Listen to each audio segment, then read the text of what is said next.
Okay. So, ngayon, tingnan natin kung paano tanggalin yung grinding disc. Ayan. Kaya natin tinuturo ito kasi minsan ay nagpapalit tayo ng size ng pellet. Yung lumalabas na pellet, gusto natin mas maliit.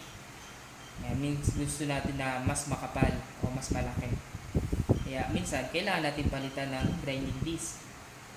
Ngayon, ano yung dapat nating tandaan pag magtatanggal nito? Siyempre, kailangan natin ng mga tools.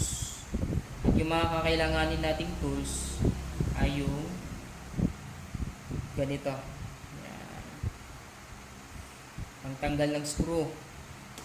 Yung size nito ay 12. Yung mga ganito kasi yung tatanggalin natin. Kung mapapansin ninyo, kada isang screw dito sa taas, ito kasi ay adjustan ng roller. Yan. Para makontrol yung ikot ng roller. So, bawat isang adjustan ng roller, may dalawang screw. So, itong tinitingnan natin ngayon ay 2 rollers. Kaya, 4 yung tatanggalin nating screw dito. Doon din sa kabila. Dito. Yan. Okay, so tanggalin na natin.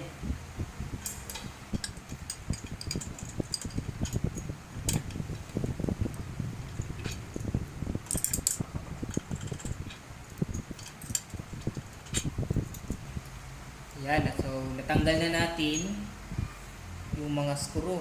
Katapos nyan, madali na nating maiaangat itong pinaka-head niya. So, hawakan na rin natin yung roller kasi baka gumulo. Yan, so okay, ito yung roller. Okay, so ngayon, ano yung susunod natin gagawin?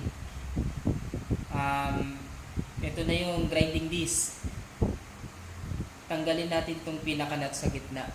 At yung size ng nut na ito ay 27 mm. Okay, so 27 mm.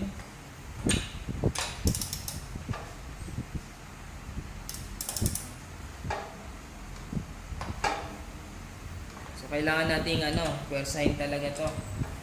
Dahil hindi naman siya palaging tinatanggal tapos binabalik, kaya malamang yung mga machine natin sa part na ito ay talagang tumigas na. So kailangan natin ng puwersa, yung biglaang puwersa, kasi kapag dinahan-dahan lang natin yung pagpuwersa, sasabay lang yung ikot nitong grinding disc. Kaya dapat may biglaang puwersa. Kaya nito yun.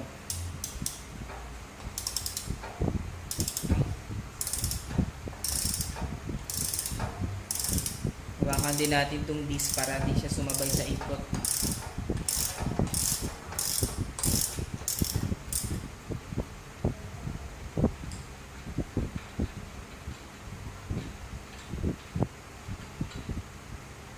Ngayon, so pwede na natin iangat itong grinding disc.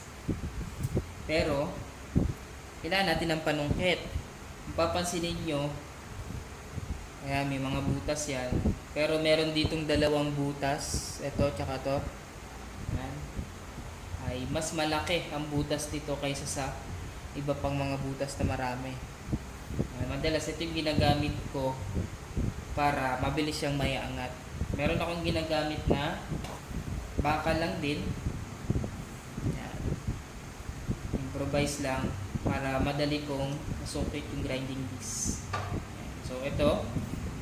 Iaangat ko to, pagkapasok ko dito sa butas, iaangat ko siya, may puwersang paangat, tapos itong dalawang daliri, yan, itutulak ko rin dito. Okay. Medyo matigas siya. Yan. Okay, so naangat na natin. Yan.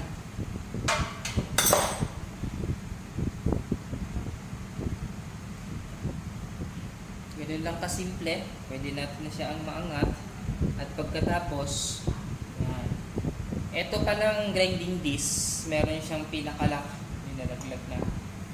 Ito. pinaka-lock niya. Yan. Dito kasi siya naka-fit. Naka-fit siya dyan. Dito. Ayan. So, yun yung gagawin natin. Pag ibabalik naman natin, ano lang din.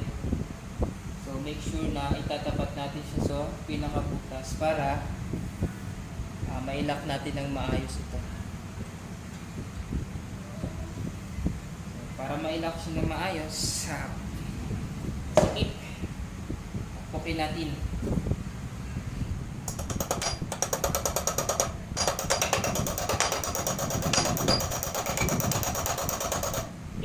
Sabihin natin. Balik natin ito. Balik natin. Tapos, balik natin.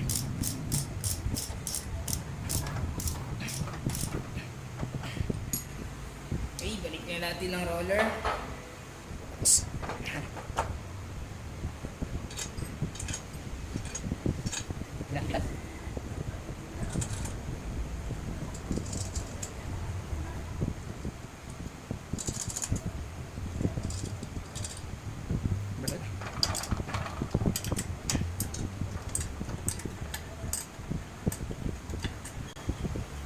Okay, so okay na.